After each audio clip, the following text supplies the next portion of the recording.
ये नेटवर्क बनाना है साथियों। अब इसकी पावर समझ लेते हैं थोड़ा सा जल्दी कि इसकी पावर क्या है। मैं एग्जाम्पल से समझाऊंगा। एक बार एक राजा जो हैं वो चेस खेल रहे थे, शतरंज खेल रहे थे, और शतरंज खेलते समय उनको याद आया कि यार ये इतना अच्छा गेम है। बोला यार इतना अच्छा गेम जिसने बनाया उसको प्रस्तुत करो हमारे सामने, हम कुछ उसको इनाम देना चाहते हैं।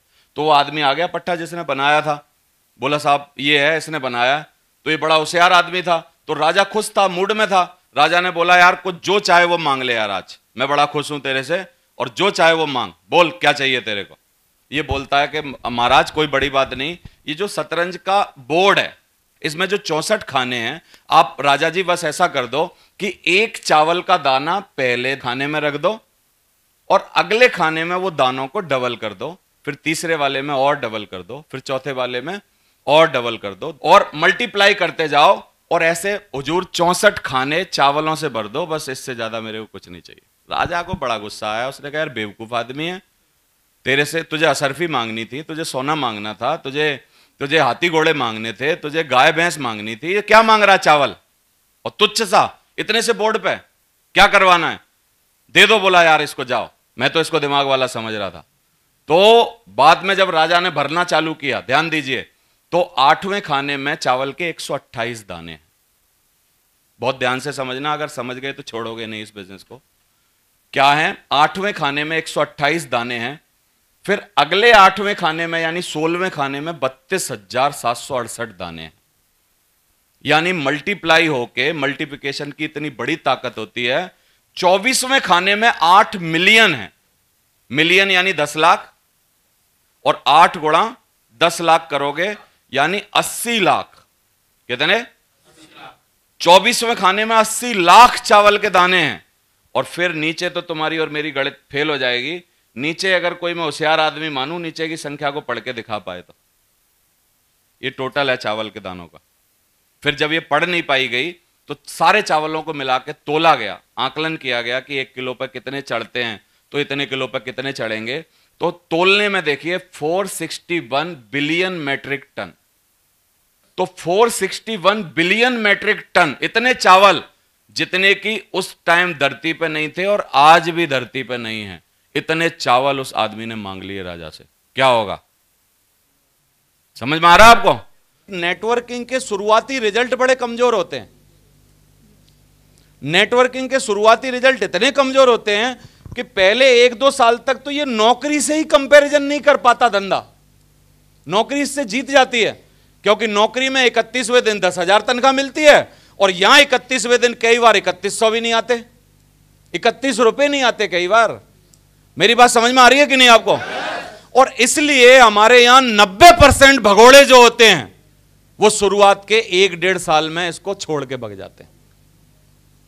अगर आपको इस बिजनेस में 1.5 साल से ज्यादा हो गया है, फिर भी आप मोटिवेटेड हो और काम कर रहे हो, तो मेरे कहने से अपनी पीठ थपथपा लो, क्योंकि आपने वो समय निकाल दिया है। क्योंकि इस बिजनेस के शुरुआती रिजल्ट कैसे होते हैं, बड़े कमजोर होते हैं। ये बिजनेस आपका पेशेंस चेक करता है शुरुआत में। ये बिजनेस आपको चेक करता है यार कितना दम है बंदे में। और दम क्या है, कोई ताकत से दम नहीं देखी जाती कि आप में वजन कितना है, आपके मसल्स कितने सॉलिड हैं। दम इस बात से देखी जाती है कि जब आप दुखी होते हो, परेशान होते हो, टीम टूटती है, आपको परेशानी आती है, तो झेलते कैसे हो।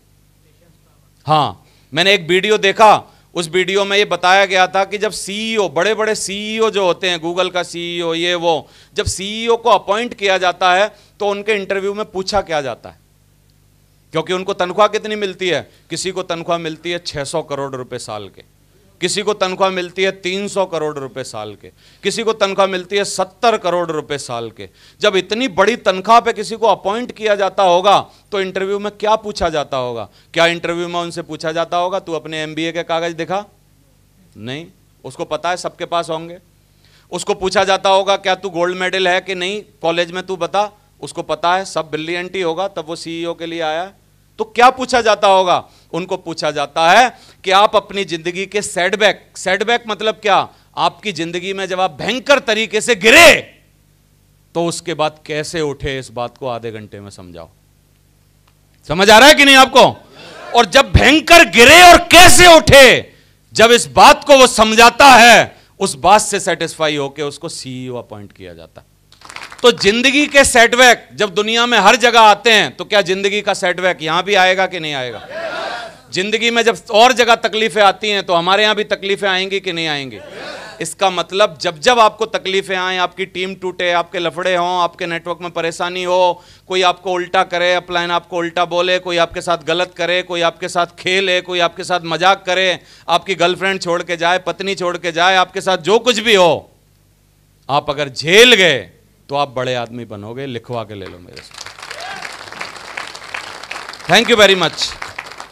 मेरे साथ मेरे नाटक हुए, मैं घबराया नहीं बस, क्योंकि मेरे को पता है जब आपके साथ सेटबैक आए, उसमें से अगर आप निकल गए तो फिर आप महान आदमी बनोगे। और आने वाले समय में क्या गलत होगा, क्या किसी को पता है? क्या पता है? क्या किसी को नहीं?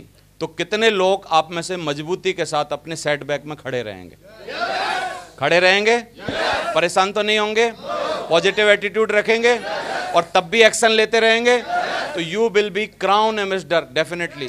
मैं शुरुआत में 5.5 सालों के अंदर, 6 सालों के अंदर डायमंड बना, 10,000 की टीम बनी मेरी। फिर मैं अगले 4 साल में मरकरी बन गया, यानी 90,000 लोग और आए मेरे साथ, और मैं 4 सालों में मरकरी बन गया 2014 में। और आज मेरी टीम जो है, अगर आप बीवी के हिसाब से जोड़ोगे तो 6.5 लाख लोगों की टीम हो गई है मेरी। और सिर्फ समय कितना हुआ है? 17 साल हुए हैं।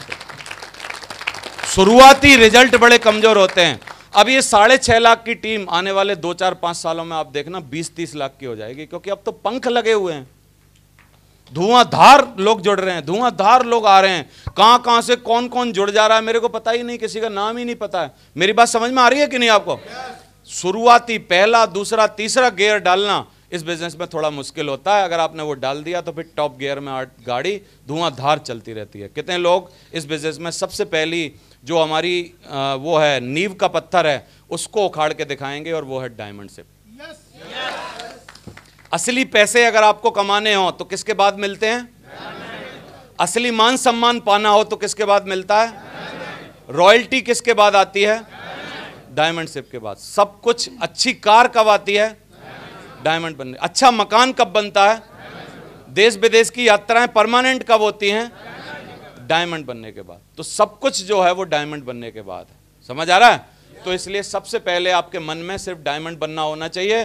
दूसरा, लोग बोलते हैं यार आप तो जोड़ते हो, और जोड़ने के काम को हम बड़ा खराब मानते हैं। कोई बोलता अरे लो यार प्रिंसिपल साहब आपने भी जोड़ना चालू कर दिया, तो उनको बोलो भाई साहब सरकार की तरह, राजनीतिक पार्टियों की तरह और दूसरे तथाकथित जो धर्म के गुरु हैं उनकी तरह तोड़ नहीं रहा, कम से कम जोड़ रहा हूं। और दुनिया के किसी भी क्षेत्र में जोड़ना जो है वो खराब नहीं माना जाता। जब एक लड़का लड़की को पंडित जोड़ता है तो उसको शादी बोलते हैं। जब एक लड़का लड़की को पंडित जोड़ देता है उसको शादी बोल देते हैं। एक विखंडित परिवार को जब एक वकील और जज मिलकर जोड़ते हैं उसको एक समुदाय बोलते हैं, एक परिवार बोलते हैं। और हम भी डेली प्लान दिखा दिखा के एक अपना समूह, एक पॉजिटिव लोगों का फैमिली, एक परिवार बना रहे हैं। हम तोड़ नहीं रहे, तोड़ने की राजनीति नहीं कर रहे। लोग धर्म के नाम पे तोड़ रहे हैं, राजनीति के नाम पे तोड़ रहे हैं, आरक्षण के नाम पे तोड़ रहे हैं, रंग के नाम पे तोड़ रहे हैं, जाति के नाम पे तोड़ रहे हैं। लेकिन हम सिर्फ और सिर्फ सपनों के नाम पे और सफलता के नाम पे दुनिया भर को जोड़ रहे हैं खाली। तो कितने लोग ईमानदारी से जोड़ने के व्यवसाय में काम करते रहेंगे? बोला तुम तोड़ो, तुम देश के नाम पे तोड़ो, धर्म के नाम पे तोड़ो, जाति के नाम पे तोड़ो, लोग समुदाय के नाम पे, क्षेत्रों के नाम पे तोड़ रहे हैं, लेकिन हम हर नाम पे लोगों को जोड़ रहे हैं। बोलो क्या गलत काम कर रहे हैं? क्या गलत काम कर रहे हैं? गलत काम कर रहे हैं कोई? तो इसको ईमानदारी से आप बात करिए, लोगों से बात करिए। और स्मार्ट वर्क कर रहे हैं हम लोग, तो स्मार्ट वर्क करिए आप लोग। साथियों, अगर आपको ये वीडियो हमारा अच्छा लगा है, जो हमारा एक छोटा सा प्रयास है आप लोगों को सफल बनाने के लिए, आप लोगों को आगे बढ़ाने के लिए, आपकी तरक्की में 4 चांद लगाने के लिए, और आपकी ओवरऑल पर्सनालिटी जो नेटवर्क मार्केटिंग के और डायरेक्ट सेलिंग के जरिए से बदल सकती है या इम्प्रूव हो सकती है, इसको अगर आपको अच्छा लगा है तो आप इसको सब्सक्राइब कर लीजिए, क्योंकि आपको नोटिफिकेशन टाइम पर मिले, कोई भी वीडियो आपकी मिस ना हो, और बेल आइकन को प्रेस करना है। Thank you very much.